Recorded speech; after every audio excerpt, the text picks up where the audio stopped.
Assalamualaikum warahmatullahi wabarakatuh. Pada video ini tentang sosialisasi modul 1 oleh Elsie Febriani dengan fasilitator Bapak Ariasti dan pengajar praktik Ibu Osmaidar. Saya CGP Angkatan 4 dari Kabupaten Tanah Datar, UPT SDN 08 Panyalayan. Selamat menyaksikan sosialisasi modul 1 dari program pendidikan guru penggerak. Assalamualaikum warahmatullahi wabarakatuh. Waalaikumsalam warahmatullahi wabarakatuh.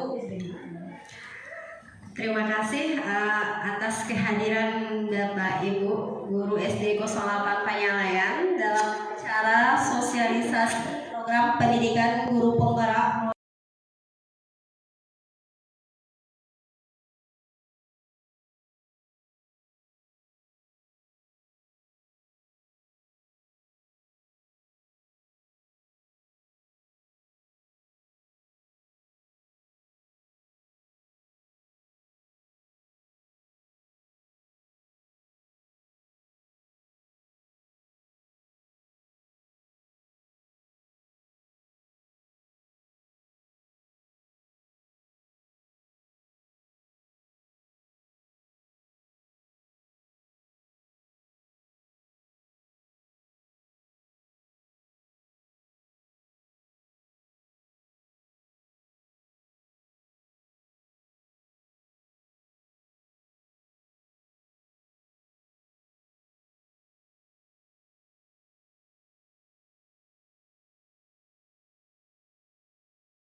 kedepannya program guru penggerak ini meminta kita untuk menggeser kalimatnya menjadi keyakinan kelas. Nah, kemarin ada, nah ini dia. Ini menstabilkan identitas dulu ketika mereka berbuat salah. Kita bisa mengatakan kepada mereka, anak ibu ya, ibu tahu semua orang pasti pernah melakukan kesalahan. Berarti kita menstabilkan dia bahwa saya bukan dia saja yang pernah melakukan kesalahan. Kamu bukan satu-satunya yang membuat kesalahan seperti ini. Nah, setelah kita menstabilkan identitasnya, baru kita validasi tindakan yang salah. Baru kita menanyakan, anak ibu pasti punya alasan ya kenapa anak ibu berbuat seperti itu. Ibu yakin anak ibu punya masalah sendiri mungkin yang bisa diceritakan sama ibu. Setelah itu mereka menjawab, baru kita yang tanyakan kembali, anak ibu kira-kira keyakinan kelas apa yang sudah anak ibu langgar? Bagaimana anak ibu seharusnya terhadap keyakinan kelas kita? Jadi di sini kita menghindari kata-kata memarahi. Memang, nah mungkin itu sampai materi dari modul 1 yang sudah dipelajari. Mungkin ada pertanyaan dari Bapak Ibu. Silakan Ibu Asmiati. Waalaikumsalam warahmatullahi wabarakatuh. Terima kasih kepada dosi yang telah memberikan materi seperti yang telah kita bersama, dan setelah kita menyimak bersama-sama materi yang dosi sampaikan, sungguh sangat besar manfaatnya bagi kita sebagai tenaga pendidik. Yang pertama, ini mungkin saya sebagai pemberi ulasan sedikit dari konsep pendidikan yang diberikan oleh Kiai Haji menurut Kiai Haji Dewantara, itu bahwasanya anak itu telah memiliki kodratnya masing-masing gitu ya.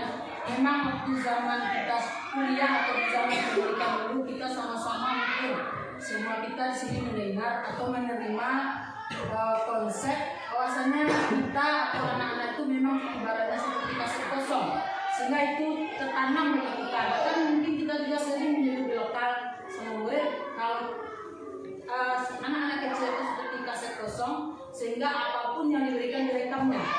Nah, sebenarnya mungkin itu konsep yang salah. Kita tak tahu juga, kita mengharapkannya juga pada murid kita.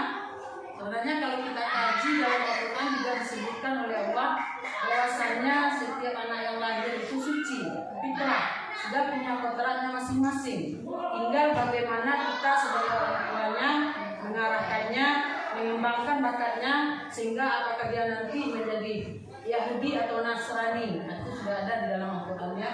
Mungkin itu nanti akan kita robah paradigma kita tentang anak itu bukan kaset kosong, tapi sudah punya kodratnya masing-masing.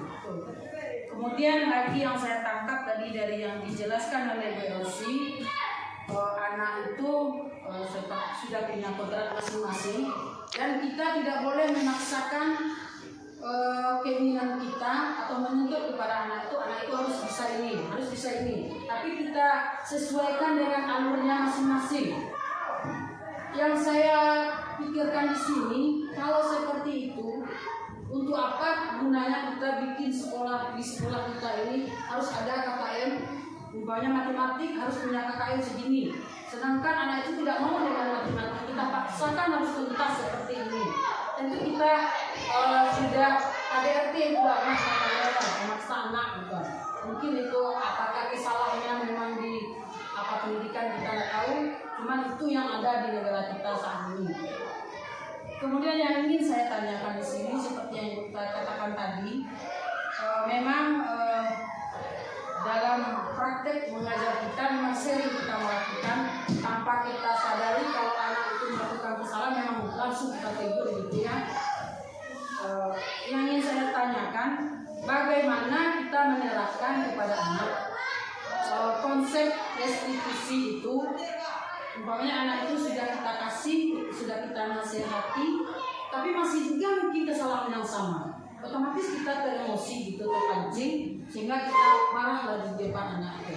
Yang bagusnya bagaimana supaya anak ini yang berulang kali melakukan kesalahan ini bisa berubah, dan kapan bagusnya kita menerapkannya supaya dia bisa menyadari kesalahannya itu. Mungkin itu yang bisa saya tanyakan. Terima kasih atas waktunya. Saya sudahi dengan salam. Waalaikumsalam warahmatullahi wabarakatuh. Terima kasih atas tanggapan dari Ibu Asniati, tanggapan yang luar biasa. Dan mengenai restitusi, jadi memang katanya guru itu memang harus banyak sabar. Mungkin kita sudah selama ini kita marah, tapi mereka tidak mau juga. Nah, di sini mencoba untuk mengambil yang namanya segitiga restitusi. Mencoba, karena kita sebelum melakukan segitiga restitusi tentunya sudah ada keyakinan kelas dalam kelas masing-masing. Nah, seandainya jika ada anak yang mengalami atau melakukan kesalahan, seperti contoh kemarin pernah mencontohkannya, ada siswa yang dilaporkan oleh temannya setiap piket dia selalu pulang duluan. Akhirnya mereka awak-awak saja yang piket inyo pulang duluan. Nah, di sini bisa kita terapkan restitusinya. Restitusi itu kita lakukan bukan di depan teman-temannya. Jadi kita panggil anak itu. Dalam restitusi anaknya dipanggil. Nanti kita masuk pada yang stabilitas diri tadi. Kiko saja gitu. Menyatakan bahwasanya bukan dia saja yang melakukan salah. Ibu tahu bahwasanya bukan mungkin namanya Anto ya Bu ya. Mungkin bukan Anto saja yang lari saat piket. Bukan Anto saja yang pernah melakukan kesalahan ini. Tapi Ibu juga yakin Anto pasti punya alasan kenapa Anto kok lari aja pulang. Jadi kita nadanya itu memang seperti nada teman saja. Seperti kita bukan menghadapi murid yang nakal. Anto pasti punya alasan kenapa Anto. Pasti anak itu kalau mengemukakan pendapatnya. Kan ada upahnya. Jadi itu yang alasannya. Terus kita kembalikan mereka kembali ke keyakinan kelas yang sudah disepakati. Kan kita yang menyepakati. Seharusnya kan anak ibu sepakati, berarti kita jalankan. Jadi intinya kita coba merangkul mereka untuk kembali kepada keyakinan yang sudah mereka buat. Jadi tanpa mungkin hari ini pasti ada pergeserannya sedikit. Jadi seharusnya sebagaimana Anto, seharusnya wak piket dulu baru wak pulang. Nah jadi Mbak, insya Allah piket Bu. Nah jadi insya Allah pasti anak akan menjawab seperti itu. Tanpa kita awak piket tapi awak kabur, awak juga di laporan kawan awak. Patang awak juga, awak lari, tinggal senyum kurang apa. Akhirnya mereka dimarahi tanpa menyadari bahwasanya peraturan dan keyakinan sudah ada pada diri mereka. Mereka berarti kan melupakan keyakinannya. Jadi tujuan restitusi ini mengembalikan mereka kepada keyakinannya. Jadi ketika mereka belum kembali, kita kembalikan terus seperti itu. Insya Allah biasanya kalau anak-anak kalau kita keraskan memang dia aja lagi cuek aja. Allah pernah ibu tuh bekonya berang dia balik ke itu. Nah jadi di sini mencoba mengubah paradigma baru yang akan diluncurkan oleh program guru penggerak.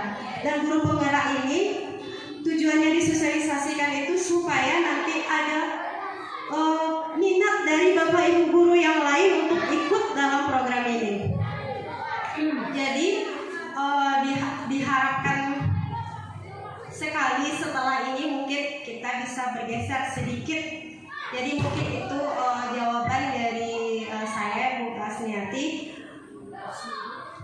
Terima kasih. Bagaimana Bapak Ibu? Masih ada atau? Oke Bu. Nilma.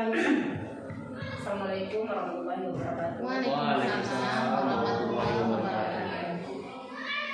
Terima kasih atas waktunya. Kemudian saya mengucapkan banyak terima kasih setelah mendengar pengarahan dari PSI. Mudah-mudahan kedepannya kita sebagai guru bisa berbuat yang terbaik buat anak-anak kita. Mungkin selama ini juga kita udah banyak yang keliru gitu ya. Jadi seperti ada segitiga apa tadi Bu? Ya, jadi itu kayaknya memang bagus sekali. Kemudian konsep-konsep dasar juga yang disampaikan oleh Bapak Ki Hajar Dewantara, seperti adanya tadi Kuadran Anak Merdeka yang tadi ditanyakan oleh Sahabat Mas tadi. Kemudian ada konsepnya yang berpihak pada anak. Di dalam hal ini semuanya apa yang kita lakukan itu kita artinya kita itu berpihak kepada anak. Tapi sedikit kalau dikatakan di sini apa yang sudah saya sampaikan tadi, kita itu ada berhamba pada murid gitu ya. Jadi kalau kita berhamba, apa sih Bu maksudnya kalau kita diartikan apanya, kemudian bagaimana bentukannya itu? Jadi mohon penjelasan sedikit lagi Bu ya. Terima kasih. Terima kasih Ibu Nilma Buza. Memang kata-kata ini pertama sekali waktu sosialisasi pertama muncul pertanyaan. Memang ada gejolak yang janggal dari seorang guru. Kenapa kita harus berhamba kepada murid? Nah, ini mungkin menjadikan kata-katanya lebih enak sekali didengar. Jadi ini pergeseran yang biasa berpihak pada murid lebih diperhalus lagi menjadi berhamba pada murid. Maksudnya berhamba, kalau kita menjadi hamba Allah berarti kan kita melaksanakan, mencintainya, menyayanginya. Nah, jadi kata-kata inilah yang dibawakan ke dalam dunia pendidikan yang akan digunakan oleh para pendidik supaya kita menjadi pendidik yang penuh kasih sayang. Kalau kita menjadi hambanya berarti kita mencintai seperti kita mencintai Allah, Rasulullah. Seperti itu pula diharapkan kita dalam memberikan pendidikan pengajaran ini. Jadi kita mengajarnya penuh kasih sayang, seikhlas-ikhlasnya. Jadi tidak ada unsur-unsur paksaan mungkin, makanya kita dikatakan kalau sudah di kelas buanglah segala masalah yang ada di rumah atau dimanapun. Jadi cukup kita di kelas ini memang menghadapi anak kita dengan sepenuh hati. Jadi kata-kata ini hanya untuk membuatkan kita lebih dekat dengan anak, bahwasanya kita memang penuh kasih, penuh sayang mengajarkan mereka, bukan sebagai tuntutan kurikulum.